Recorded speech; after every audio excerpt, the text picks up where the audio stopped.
Hello, this new video is on the R33 Nissan Skyline Gtr. Here's the front view of the R33 Gtr. This body style ranged from 1996 to 1998. What a great car.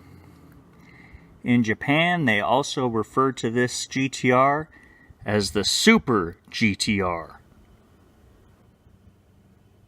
Here is another great front and side profile GTR view. R33 GTR. What a great looking car. Here is a great illustration of the rear differential, side drive shafts, and suspension of the R33 GTR. There's the front suspension right there.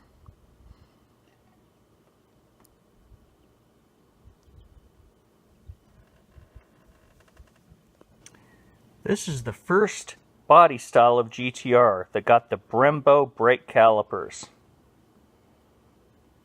There's a nice cutaway view of the brake caliper for the Skyline GTR R33. Here is a great illustration showing the R33 GTR, everything under the unibody. So basically the unibody is lifted off, and this is what you have when you lift off the unibody. You can see great detail, the suspension, the differentials, the side drive shafts, the muffler, the engine, the front suspension, even the tires and the camber, the intercooler, and routing of the intercooler hoses. You can see very clearly in this picture.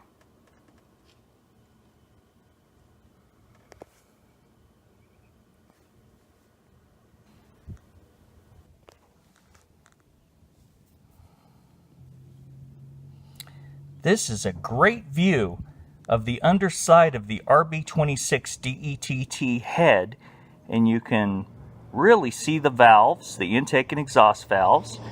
This is the view as if you remove the head and turned it upside down, and you can see all the detail in the valves, the cooling and oil ports in the head.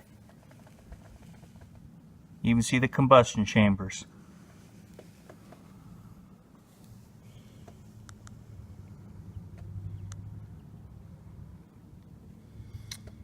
There's the downpipe assembly that came on the R33 GTR.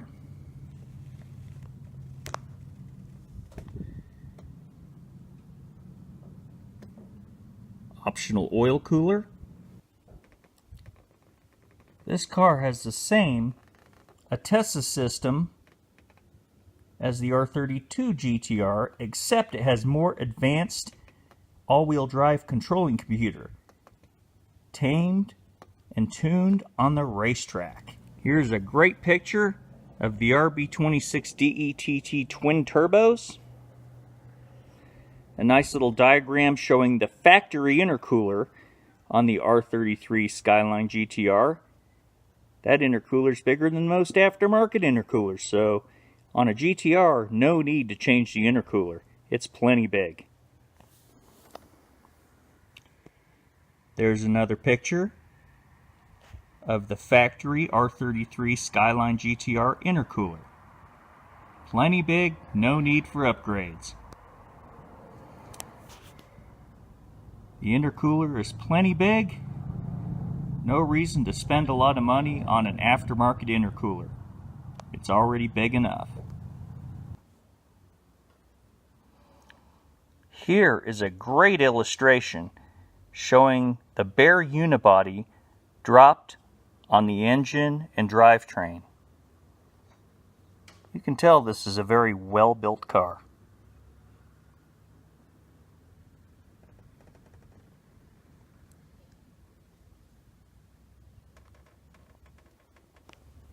This R33 GTR has a variable controlled wing pitch.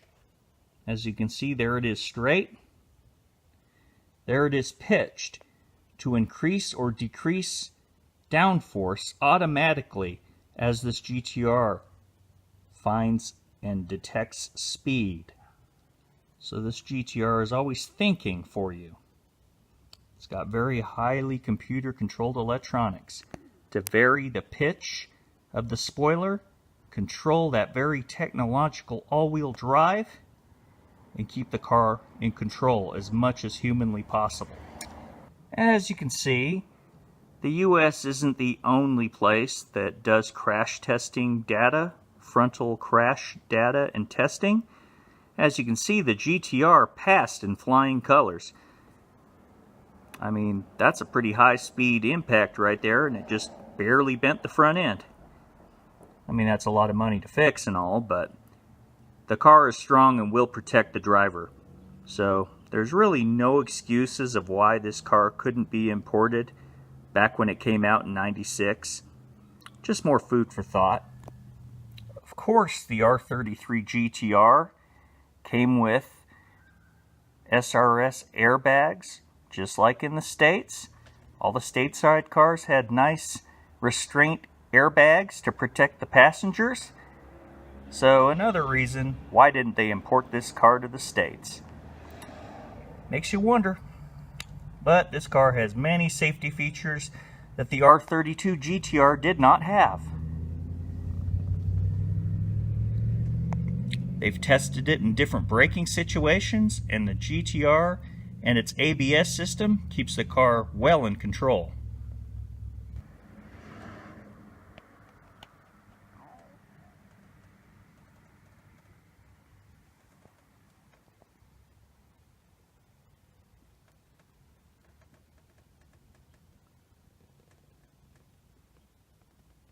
Here is an R33 GTR doing what it does best. Carving corners with an all-wheel drive power slide. That shows you just how capable this GTR is. It'll allow you to break the rear end loose just enough to get into a nice slide, and the front will engage just enough to keep you controlled, like this car right here. Makes you look like one heck of a driver, even if you're not. And again, the R33 Nissan Skyline Gtr has a very advanced Atessa all-wheel drive control. They call it the Atessa ETS Pro. Even more advanced than the R32 before it. It has this special vicious LSD, and it has sensors on every wheel to give just the right amount of traction as needed. This car was totally developed on the Nürburgring in Germany. This car is very serious for track attack. There's a breakaway of the LSD in the rear of this car. Here is an R33 Skyline GTR lined up to do some track duty. Getting ready to shred it up. Here's another great picture of the R33 GTR doing a time attack on the track.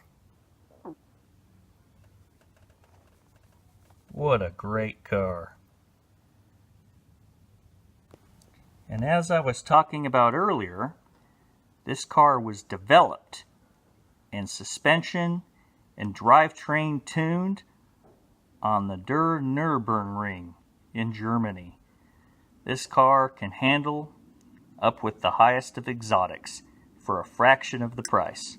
This is a picture of a GTR carving a corner. This is a picture of the crew talking to the driver.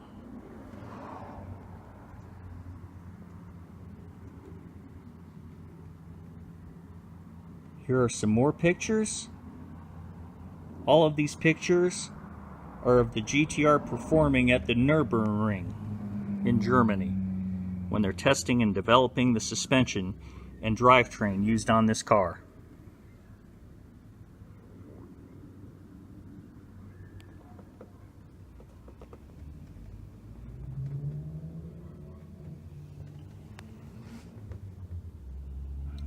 Takes one heck of a good driver to perform on the Nürburgring, especially as good as these cars are doing. This is definitely a driver's car. Developed at the Nürburgring and for the track, and they're even good at the drag strip.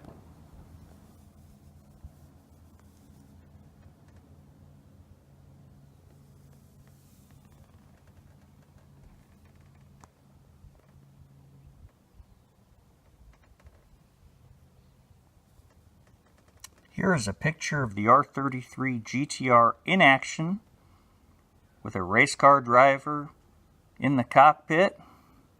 You can see the tachometer revving and the speedometer going up.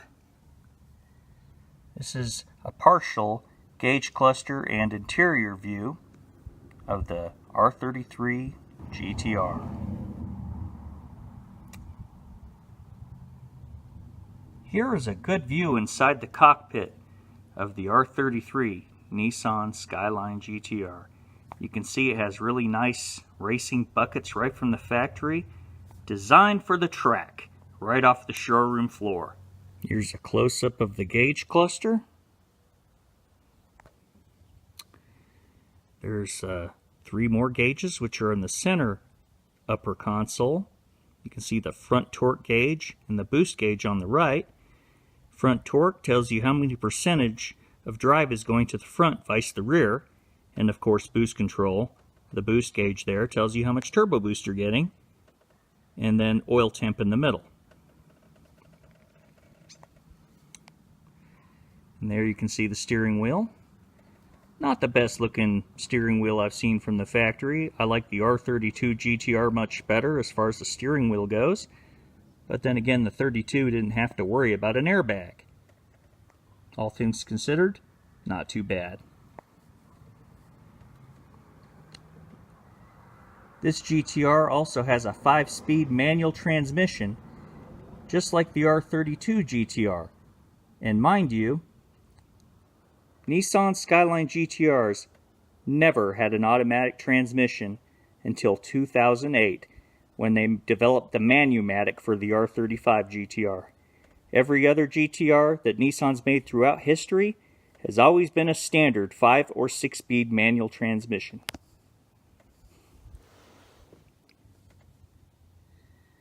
There's like a nice little driver position picture.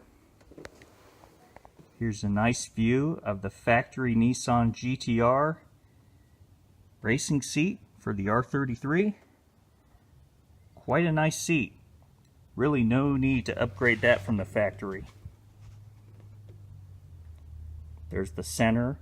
There's the stick shift, manual gearbox lever, the center console gauges, and your other regular gauge cluster. There's a rear view of the Nissan R33 GTR.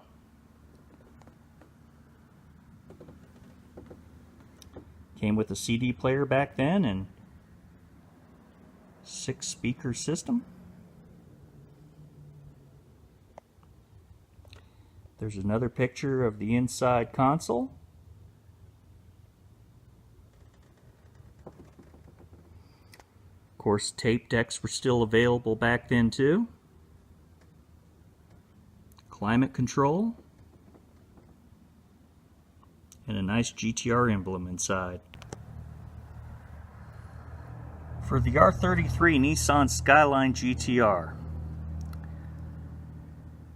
On the R33 Skyline GTR, here are the paint colors that were available from 1996 to 1999 on all R33 GTRs. In 1998, they even made a special R33 GTR called the Nismo 400R. Had well over 400 horsepower right from the factory. What a monster that was. And they didn't make very many of them, so if you can find a Nissan 400R, they're worth a lot of money. Of course, here's a nice diagram showing the top and the rear profile of the car. Also the front and side dimensions of the car. And believe me, they believe in extreme quality in their paint and body control. Look at all the layers they got from the primer to the different primers all the way to the top coat of the paint. They really care about a fine finish on a Nissan Skyline GTR.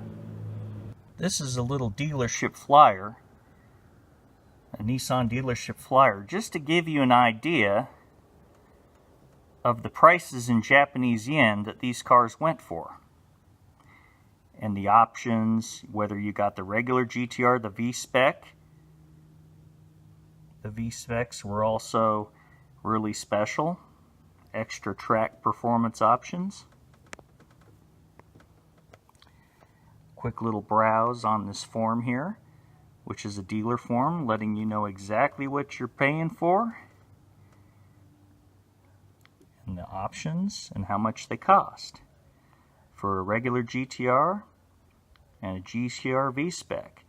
Regular GTR, 4.8 million yen, which is about $48,000 back in 1996. Then the V-Spec commands $53,000, 5.3 million yen. And of course the other GTR V-Spec N1 Nismo version, not the Nismo 400R, but the GTR V-Spec N1, $59,000 or 5.9 million yen, which that's just the base price, and then of course extra options bring that price upwards to 6 million yen, 60 something thousand dollars, maybe even $70,000 or $80,000 when they're all optioned out. So believe me, these cars were very expensive back when they came out in 1996 through 1998.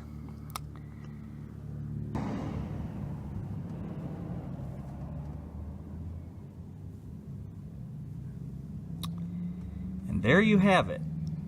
There's the basics of the 1996 to 1998 Nissan Skyline R33 GTR. Thank you for watching.